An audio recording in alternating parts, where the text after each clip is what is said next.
Mic test 1 2. Mic test 1 2. We're doing a sound test for the Q&A segment. Once again, this is a sound test for the IISS Shangri-La Dialogue, also known as the Asia Security Summit, reconvening in Singapore for its 22nd edition from today, the 30th of May 2025, to Sunday, the 1st of June 2025.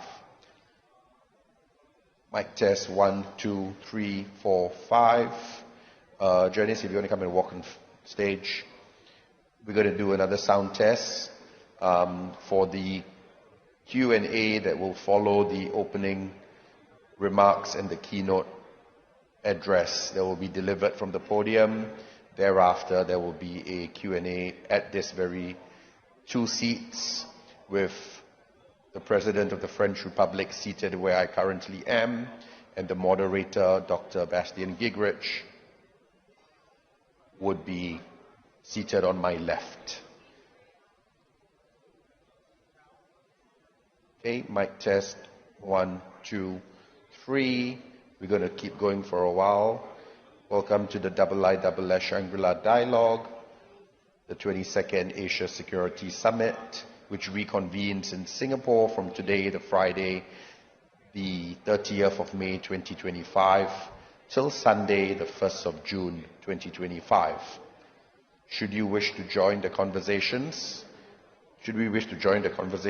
you may find the social handles for various social media channels, and please remember to connect to the IISS Wi-Fi network should you require Wi-Fi within the ballroom.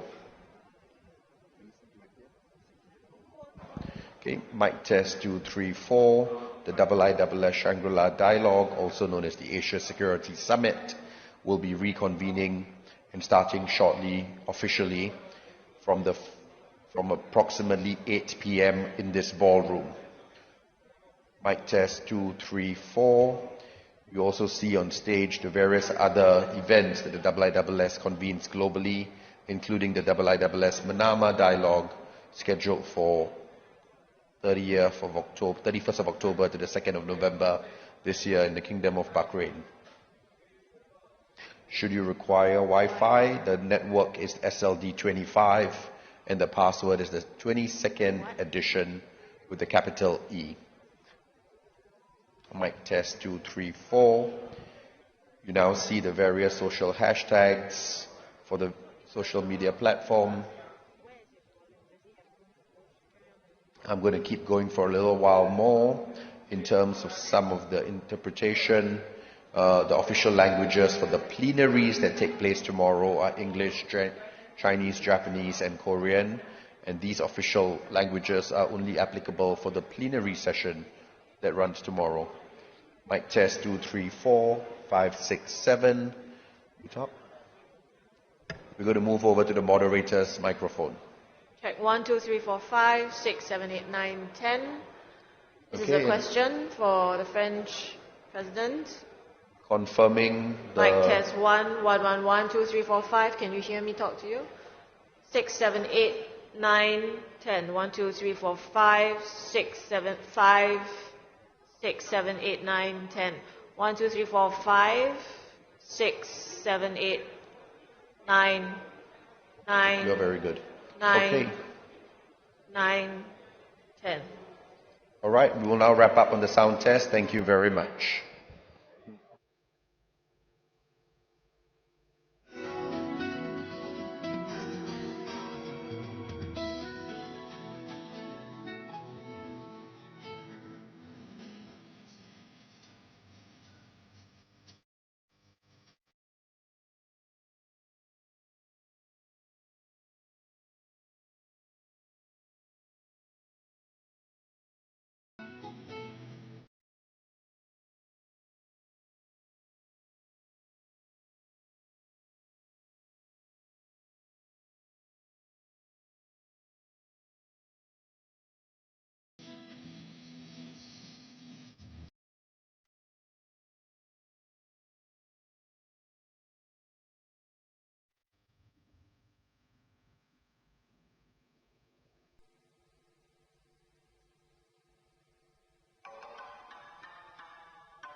Ladies and gentlemen, our program will be commencing shortly. We invite you now to take your seats in the ballroom and switch your communication devices to the silent mode. Thank you.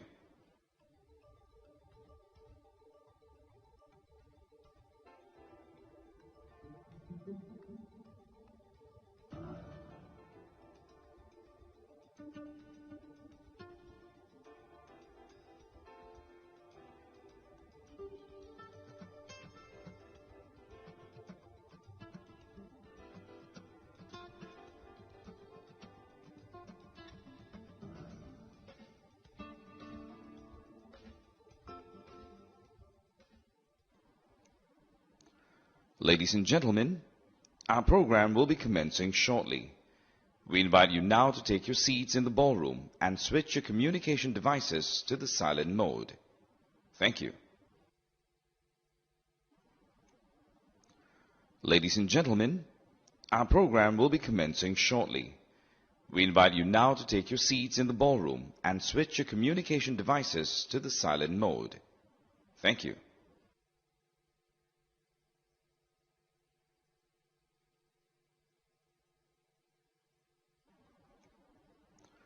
Ladies and gentlemen, our program will be commencing shortly. We invite you now to take your seats in the ballroom and switch your communication devices to the silent mode. Thank you.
Good evening,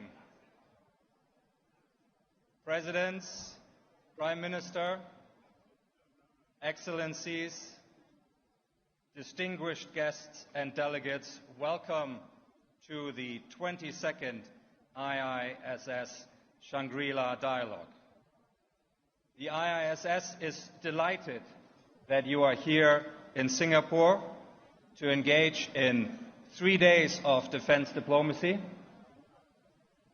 The Shangri-La Dialogue, since it was first convened in 2002, and with the unwavering and outstanding support of the government of Singapore, for which I am very grateful, has been a platform for governments to explain and present their policies, for those policies and their differences to be discussed in an open and transparent way. And it's been a platform for partners to find and reconfirm common purpose in their pursuit of solutions to the many regional security challenges that define our agenda. In our time, the rules that govern political relations, economic exchange, and more generally, the civilized conduct among nations are under severe pressure. Narratives of great power rivalry and of multipolarity compete and often intersect. In response, some governments are attempting to hedge their engagements, some are attempting to build bridges, and others are increasing their commitments to partnerships, new and old. Many are finding that engaging on their own terms with the international security environment is indeed very challenging. Connecting national ambitions to economic and military capabilities strains resources and sometimes depletes political capital fast. But understanding partners and working with partners is a prerequisite for the effective and efficient allocation of these resources. It is true that regional security contexts are increasingly linked, and yet instruments of security governance need to primarily work for the region that invests in them to be sustainable. And in this context, the IISS itself maintains a multi-region presence and identity, convening the Shangri-La Dialogue and the Manama Dialogue, the two premier security and defense summits in their respective regions, the Asia-Pacific and the Gulf. And in Europe, in light of the many threats and regional and global security issues, the IISS, headquartered in London with a very vibrant office in Berlin, has significantly grown its activities. We now convene a defense summit in Prague, which is focused on military capability and defense industrial questions, and the Global Security and Innovation Summit in Hamburg. Both contribute to the conversation in Europe on how to generate capabilities and capacity so that Europe can take responsibility for its own security. And I'm delighted that one of the people helping us do this is IISS trustee and former French Minister of the Armed Forces, Florence Parly. Florence, in her remarks as Minister at the Shangri-La Dialogue, as actually it was the case with her successor, Sébastien Lecornu, always referred and referenced France's vital Indo-Pacific dimension and presence. So it is splendid and an honor that we have here with us today Emmanuel Macron, President of the French Republic, to deliver the keynote address at this opening dinner. The President, in the last few days, has completed successful visits to Indonesia and Vietnam, which have further strengthened the economic and military ties with those nations. And you will recall that under the President's leadership, France has developed and brought to life its Indo-Pacific strategy. You all know that President Macron cares deeply and thinks deeply about questions of international order and international security. And he is the first head of state of a P5 nation to address the IISS Shangri-La Dialogue, and we're delighted to have him here. Mr. President, the floor and this podium is yours.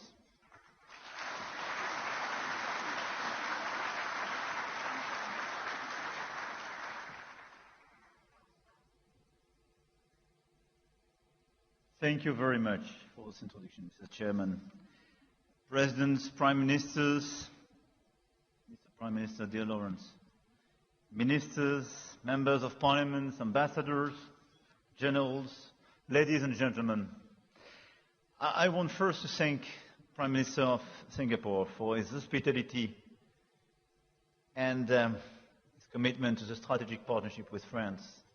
And thank you for offering me this opportunity, and thank you to IISS for the opportunity to address this very important forum for security in Asia and beyond.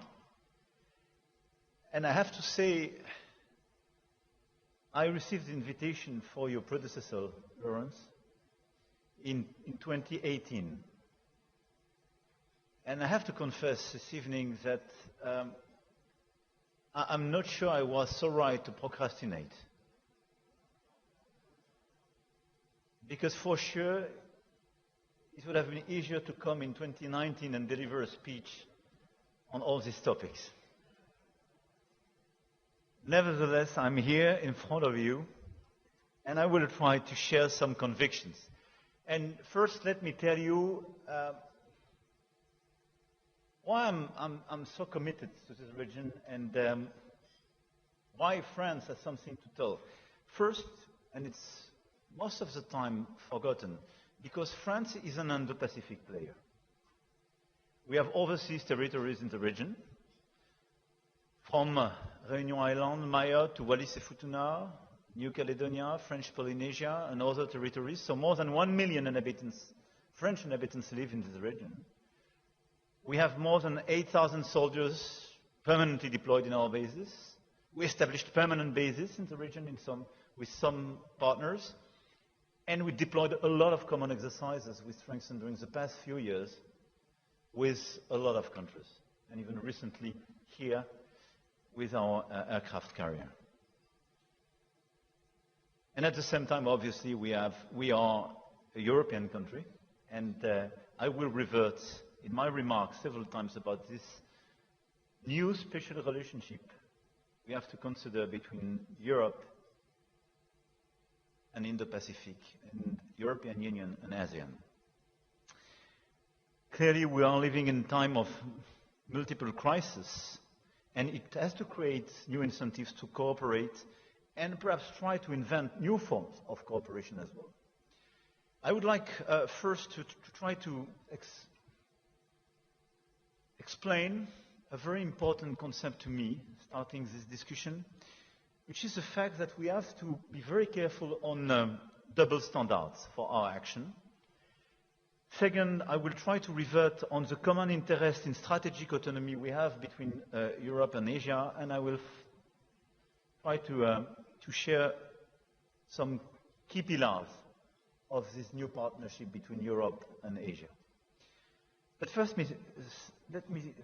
allow me to start with the importance of not to accept, I would say, the double standard in the current environment. Indeed, we live in this world of multi-crisis, and the big risk is just to look at the crisis at our border and to forget our principles and to forget the fact that all these crises and these wars are interconnected. And I say that in a country, I have to say, and I want to commend you, Lawrence, and your predecessor, where, for instance, the Ukrainian war was never perceived as a European war. But from the very beginning, you took your responsibility and you were very vocal. But let's be clear, we have several risks of double standards in our current environment. Double standards in Ukraine. For a lot of countries, in Latin, Africa, Asia, here, I hear the narrative, and most of the time what is shared is a sort of equidistance between Ukraine and Russia, and the fact that this is a European conflict, and that we are clearly spending too much energy, too much time, and creating too much pain for the rest of the world with what's happening in Ukraine. Allow me to say this is a total mistake. Because if we consider that Russia could be allowed to take a part of the territory of Ukraine without any restriction, without any constraint, without any reaction of the global order, how would you phrase what could happen in Taiwan? What will you do the day something happened in Philippines? There is no several global order by definition. if we stick to our principles. This is true in Europe and this is true elsewhere. So what is at stake in Ukraine is our common credibility to be sure that we are still able to preserve territorial integrity and sovereignty of people. No double standard. At the same time, I hear the voice in this region, as well in Africa, in Latin, the Gulf, about the double standard in Gaza, where a lot of things that the Americans and the Europeans are in fact giving a free pass to Israel. And this is a big risk. This is why we did condemn the terrorist attack from the Hamas. We work very hard with some key partners, and I want to thank them here, to release the hostages. This is the very last one. We do support all the initiatives taken for a ceasefire, and I do thank the efforts made by the United States of America, Egypt, Jordan, Qatar in that direction.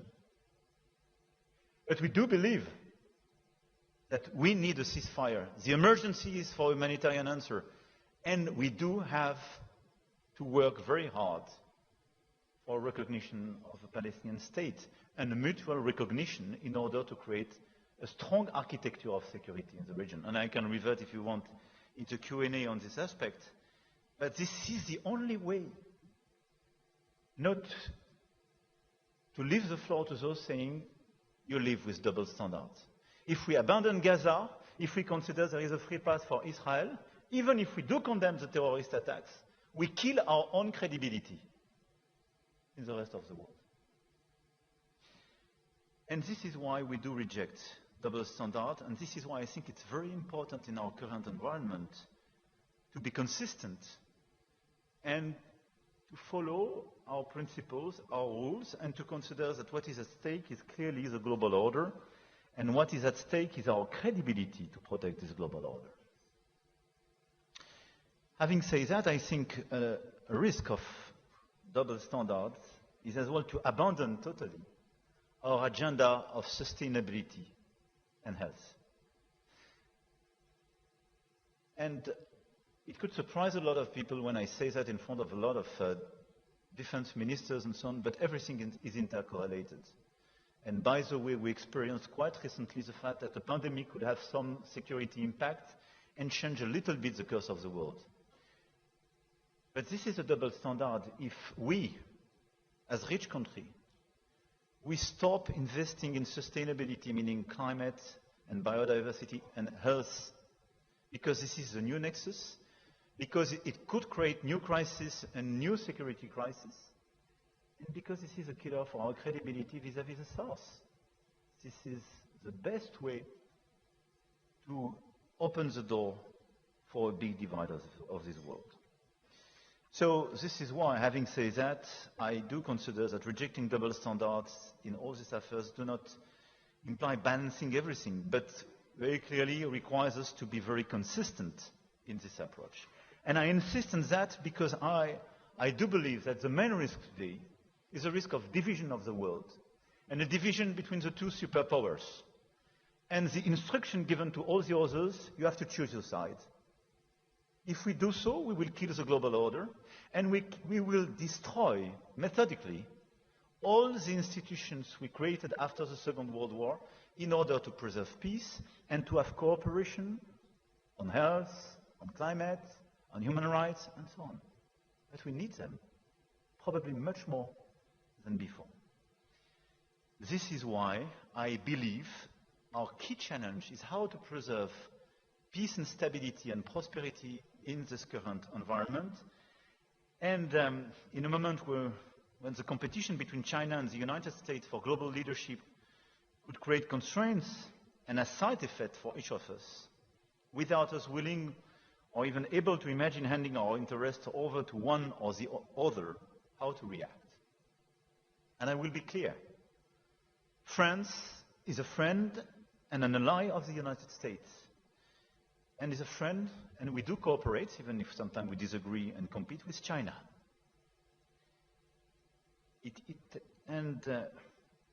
I do intend to remain so, loyally.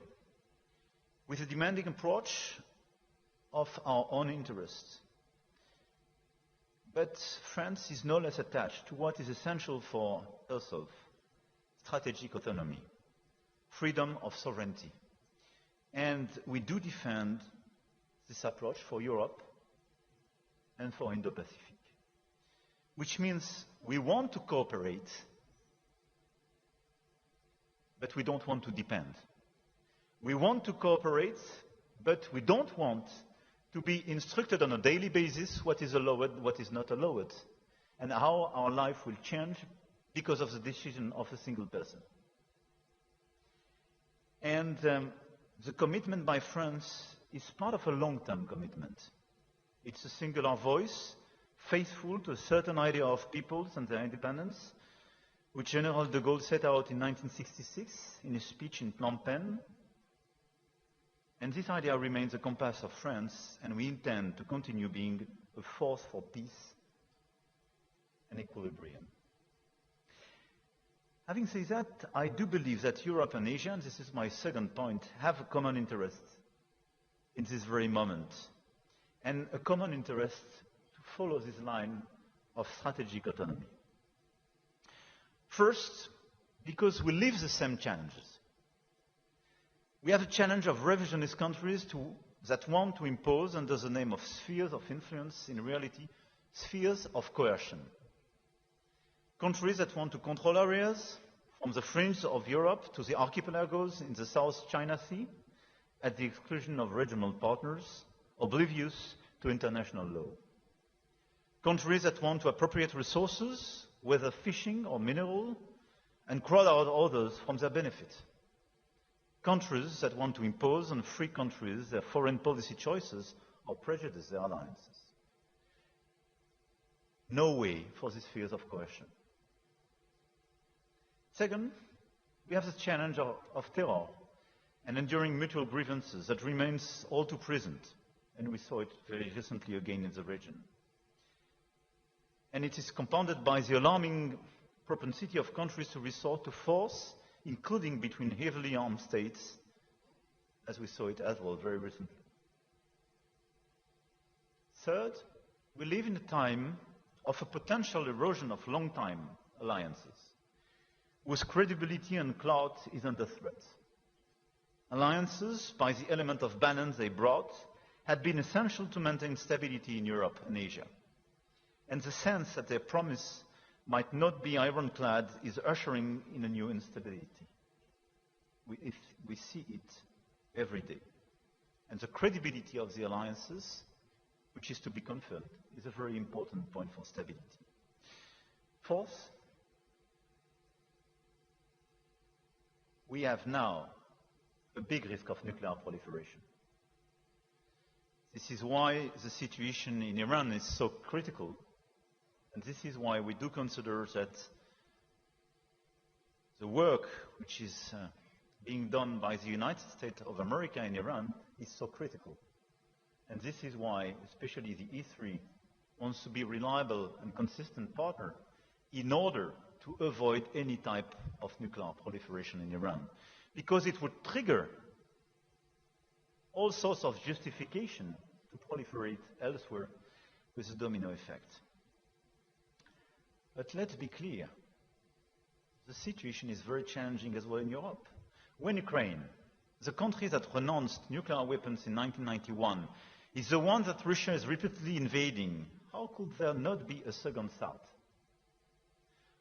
When the DPRK is developing a massive nuclear arsenal unconstrained by China and is now entering an alliance with Russia, a nuclear weapon state, permanent member of the UN Security Council, supposed to act responsibly, how are regional countries threatened by the DPRK supposed to act?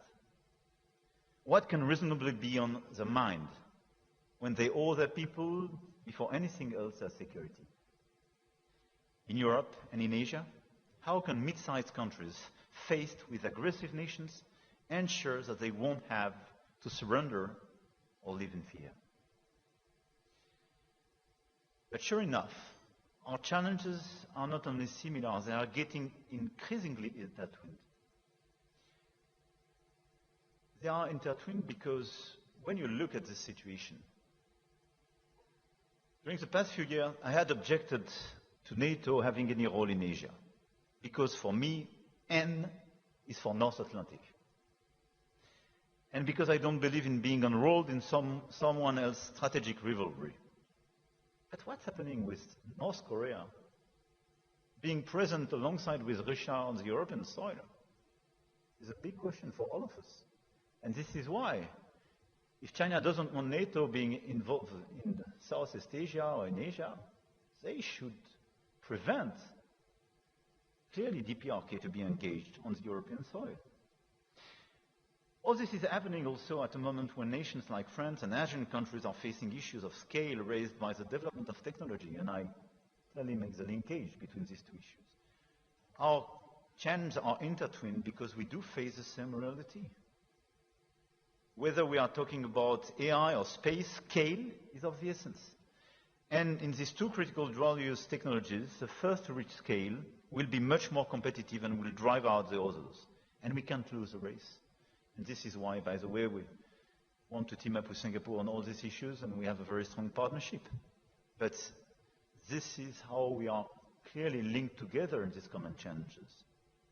Another race we cannot afford to lose is that of hybrid warfare. With cyber and disinformation, there is a clear attempt to undermine our democracies, our social cohesion, sometimes even our territorial integrity, and all this is done with underlying geopolitical aims. And clearly, this is the same here and in Europe. More generally, as with yourselves for future confrontations, we have to make sure that we arm ourselves with the tools of tomorrow's, not yesterday's war.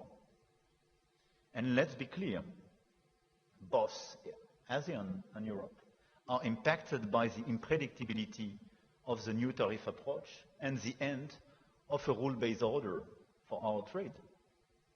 And this is something which will impact our prosperity, our capacity to finance our defense efforts, and something which will request much more cohesion.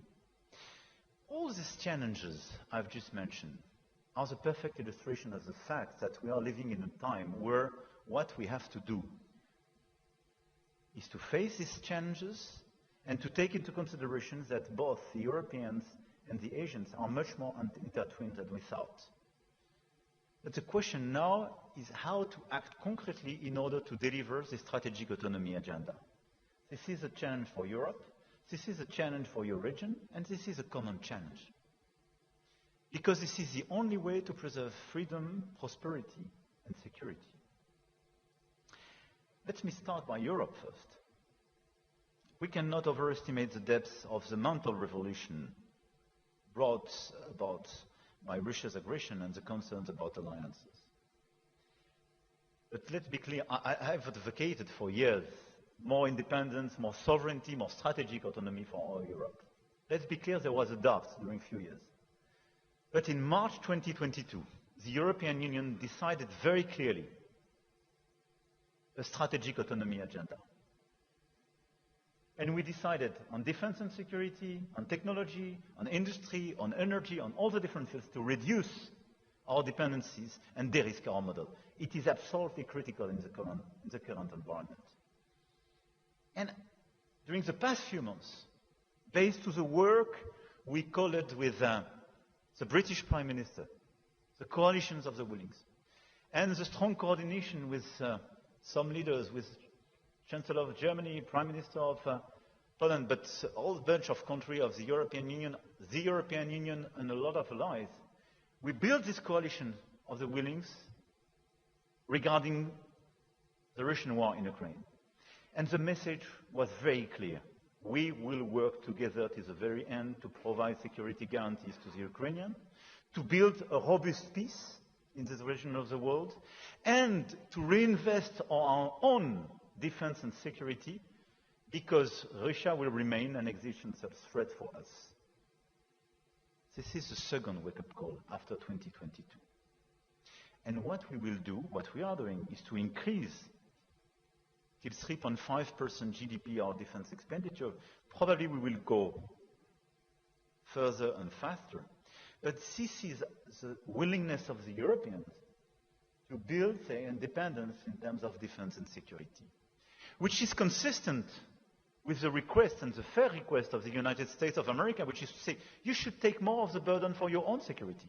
We cannot afford anymore with all the expenditures for your security. A third of the expenses on the eastern flank of NATO is taken by the US. We need the Europeans to do much more for themselves.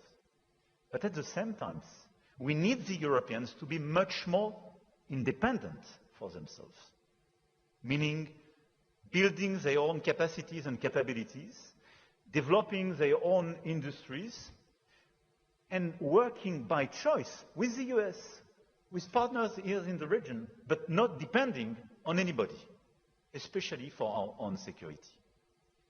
This is our agenda. This is the agenda of strategic autonomy. In parallel, this is what we want on AI, what we want on technology, on industry. We want to increase our strategic autonomy. It will request a lot of investment, and obviously, it will request as well a much more competitive Europe. This is why, and I link this to agenda, it's an emergency to accelerate the competitiveness agenda of the European Union, because this is the only way to make the security agenda and the autonomic strategy agenda credible. Meaning we have to deepen the single market, we have to streamline our regulation, and sometimes to kill some of these regulations to be much more attractive, and we have to accelerate our capacity to build new single markets, especially in finance with capital market union, especially to fund what I'm saying with private money, to be much more efficient on energy and telecom. Second, we want to build new partnerships. And it's part of the strategic autonomy. And based on the assessment that between ASEAN and Europe, we have these common challenges and these common threats. We want to work more actively on a common agenda. France presented in 2018 an Indo-Pacific strategy based on our capacity to propose a third way, which is to say, a lot of you are afraid and concerned by the respect of the liberty of sovereignty. Liberty of navigation, respect of your sovereignty, and so on. For good reasons. We do share this view. But you don't want to be confrontational with China. We do share the same approach. And the third way we do share with a lot of countries present in this room is the basis of our Indo-Pacific strategy, which is how to preserve an open environment, rule-based order in the region. And we want to be a reliable partner for that. This is the core of the bilateral commitment we have with Singapore, but with a lot of countries of the region, and exactly what we did during the past few years. Common exercises, common capacities, more common programs, etc., etc. De-risking, no confrontation, but clearly strategic autonomy in Indo-Pacific strategy. And we are working on a new strategic review, and a new Indo-Pac strategy will be issued in the weeks to come. And in parallel, we raised at the European scale this approach, because we issued now 4 years ago a European Union's Indo-Pacific strategy, which follows exactly the same line, and which is the best illustration of our common commitment. And very clearly, we want to go further, particularly with India, the Asian countries, and the members as well of the Trans-Pacific Partnership. And for me, this new approach is very important, and we discussed yesterday with the Prime Minister and with a lot of countries here. If we team up, we represent a third of global growth, even more in terms of trade. We have a lot of credible players. Some of them have deterrence capacities. Let's work together on this agenda of strategic autonomy. Let's work in an open way, in a genuine way. Let's engage with everybody which is available. But let's work very closely on defense, security, and all the building block of our value chains to be sure that we de-risk our model. Let's work to have as well trade cooperations, new trade agreements. Because if between EU and the Trans-Pacific countries, we have such an agreement. It's extremely powerful for the rest of the planet. Third, having spoken about Europe, about the alliance between Europe and this region, what to do together? New coalitions, new agreements, and how to reset a new rule-based order. 70 years ago, the Bandung Conference was for many the opportunity to express their rejection of the logic of blocks and to express their desire to find their own way. The time for non-alignment has undoubtedly passed, but the time for coalitions of action has come and requires that countries capable of acting together give themselves every means to do so. We must show consistency where others practice a double game. And this is exactly my call tonight at the Shangri-La Dialogue. Let's build new coalition for open trade, open dialogue to de-risk our models, stable environment, and new coalitions to stabilize open and rule-based order.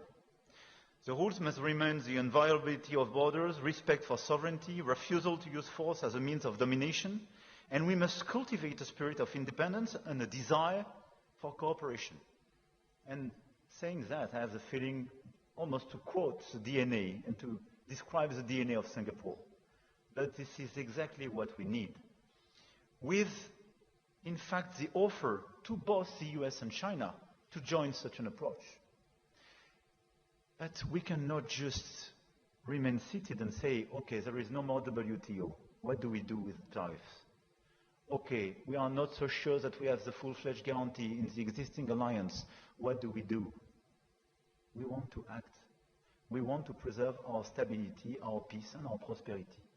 So let's work together. Let's build a positive new alliance between Europe and Asia based on our common norms, on our common principles. Our shared responsibility is to ensure with others that our countries are not collateral victims of the imbalances linked to the choices made by the superpowers. Our response must be to relaunch our efforts to develop sustainable trade, respectful of common social and environmental standards, and step by step, the European Union is building this network of new generation agreements, and this is what we want to do with ASEAN countries and CPTPP. I do believe indeed that based on such an approach, we can deliver very credible and concrete results. And I really believe that based on such an approach, we can convince the others to join us, given our magnitude and our credibility. This is, for me, the content of the strategic autonomy we have to deploy now in Europe, and we have to cooperate on this basis with your region. I will just conclude now with a plea, a call for action for Europe and Asia to work together on a coalition of independence, a coalition of countries that won't be enrolled but won't be bullied, a coalition of countries that object to the double standard, a coalition of countries that will pool their strengths to ride the race of technology, uphold norms, and protect their sovereignty, a coalition of countries that will navigate the rough seas of trade and protect the global commons of nature and climate, and finally, a coalition of countries determined not to yield to the whims of the greed of others, but to chart a peaceful way, to bring balance in trouble, and to affirm that negative passions can be opposed and indeed superseded by universal values.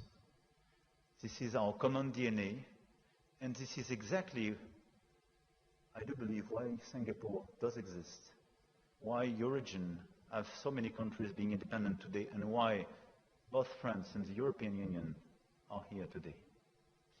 Thank you for your attention.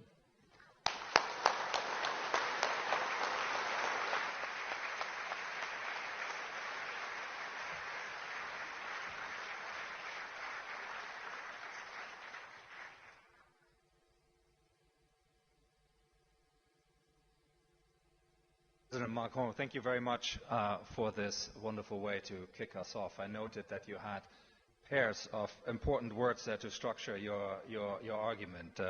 Credibility and consistency that we need to aim for, coercion and conflict that we need to avoid, coalitions and strategic autonomy as means to take on responsibility for our own security and avoid being dependent on others. That's a very rich menu, and you have very kindly agreed to take a couple of questions from the audience, and we will do that. And I see first hands already going up. We will take a few questions that the President will answer, and then eventually we will conclude and move to the dinner part. I think, is Evan Laxmana, if I can get a microphone. Yeah, from IISS Asia. There you go, Evan. Thank you, Mr. President, for the speech. My name is Evan Laxmana from the IISS. I believe that one of the premises of France's Indo-Pacific strategy is that the Euro-Atlantic and the Indo-Pacific is a single theater. And if that single theater is a two-way street, how do you see France playing a leading role and picking up from what you said earlier regarding multiple crises? Right now, in the Indo-Pacific, there is a proliferation of security crises, ongoing challenges from India, Pakistan, Thailand, Cambodia, Myanmar to the South China Sea. How does France also hope to help ASEAN build a more robust regional security response to these particular crises? After all, their ability to address these current security crises is perhaps their preconditions to achieve strategic autonomy. Thank you. You want to collect a few? Yeah. Shall we take two or three, and then you take them in a group? Yes. Okay. So I think Frank Gardner. I think I see. Can we get a microphone to Frank, please? Yeah. There we go. Frank. Merci, Monsieur le Président. Frank Gardner from BBC, security correspondent. Do you see a military role for Europe in this region when it's got a full-scale war going on its own continent? I mean, Britain is sending an aircraft carrier here when it can't really afford to meet its own defense obligations in Britain. Thank you very much. And if I can get a microphone here to the front. First row here, please. Microphone. Yeah, coming. Chung-Min Lee from Korea. And then maybe we'll take those three. Yeah. Thank you, Mr. President. I have two quick questions, one nuclear on Europe. You have emphasized strategic autonomy throughout your presidency. If European NATO members ask you for nuclear protection, is France willing to provide your force de frappe to your European NATO allies? Number two, we will have a new Korean government in the next couple of days and will be in office on Wednesday. Whoever wins the election, if the new Korean government asks your government for assistance and cooperation on building a South Korean nuclear-powered submarine, will France say oui or no? Thank you. Thank you very much. Let's take those three as a bundle, and then we'll return and take a few more. Thank you. As for the first, by the way, the two first questions were quite close, with clearly common issues. I would not consider that fixing all the regional crises is a precondition of strategic autonomy, and we have to do both at the same time. And it's true for Europe, and it's true for Asia. Meaning we have to fix what's happening in Ukraine, but in parallel we have to strengthen our strategic autonomy. And you have to do the same. I think for the regional crisis you mentioned, the role of the European Union and some European countries when they want or are involved in this crisis is first to assist ASEAN and the key regional players to provide their help. This is what we did, for instance, on Myanmar. And we had this discussion this morning with Mr. Prime Minister on Myanmar, but the question now is much more at the Myanmar level, even if all the countries of the region did their best to promote a solution. But you're right that we have a multiplication of crises, and I would add threats. But I would not oppose the capacity of ASEAN to fix these different crises and the necessity to build strategic autonomy. The second remark, referring to your first question, is that we are working with ASEAN regarding the centrality of this organization in the context of our Indo-Pacific strategy with different approaches. First, procurement and capabilities. And we built some very strong partnerships with some key countries of the region, with our Rafale, but as well our submarines and so on. And this cooperation is not just a commercial cooperation, but it's clearly a strategic one involving a series of clear cooperation. Second, we have common exercises. From Pegasus to the exercise we just deployed in the region with aircraft carriers. And so we multiply this exercise with several objectives: share operational culture, improve interoperability, but as well provide strategic signals and some deterrence vis-à-vis some key players. And this is the way we can deliver. As for your question, but this is as well a bridge towards the second question on the military credibility of the European in the region, let's be clear. We will never sell what we cannot deliver. And if the elephant in the room is the day China decides a big operation against a country, will you intervene day one? I would be very cautious today, but everybody will be very cautious today. I think all the countries in this room, wherever they live, and in fact everybody. But let me be clear. I think our role is not to be a substitute to anybody, but our role is to work for ourselves to improve our strategic autonomy, meaning our own capacity to protect our soil, but through the cooperation we have to help the Asian countries to do the same for themselves and to reduce on both sides our dependencies. And we have to do it in a time where there is an increase of the threats and the strategic risks, so which means this is a very important step. I don't underestimate it. But as for the credibility of the Europeans, and perhaps more broadly, I would be very honest with you. If both the United States of America and the Europeans are unable to fix on the short run the Ukrainian situation, I think the credibility of both the US and the Europeans to pretend to fix any crisis in these regions will be very low. Let's be honest. Because till now, all of us said what happened in Ukraine is a clear violation of international law. What happened in Ukraine is unacceptable. Everything we described for all the regional threats, not to mention them linked to China. And we are ready to help, to finance, to provide capabilities, but we are till now ready to sacrifice till the very last Ukrainian soldiers. Full stop. So I think our credibility is at stake in this point, and this is why everything is intercorrelated. As for, and thank you for the very accurate question. For the first one, I will obviously not provide such an answer. But I will tell you why. Because the credibility of the nuclear deterrence is based on the ambiguity. And I know it's very hard to understand sometimes, but it's very important to stick to this principle. And this is probably one of the weaknesses we have when you are democracies vis-à-vis some authoritarian regime. And this is probably a mistake we made at the very beginning of the conflict in Ukraine when we disclosed too many constraints vis-à-vis the opponents. And this is why, more than 1 year ago, in February 2024, in Paris, I request for restoring strategic ambiguity and stop excluding so many options from the European side. And I'm very happy about the very recent declarations made by the German Chancellor, which exactly did the same very recently.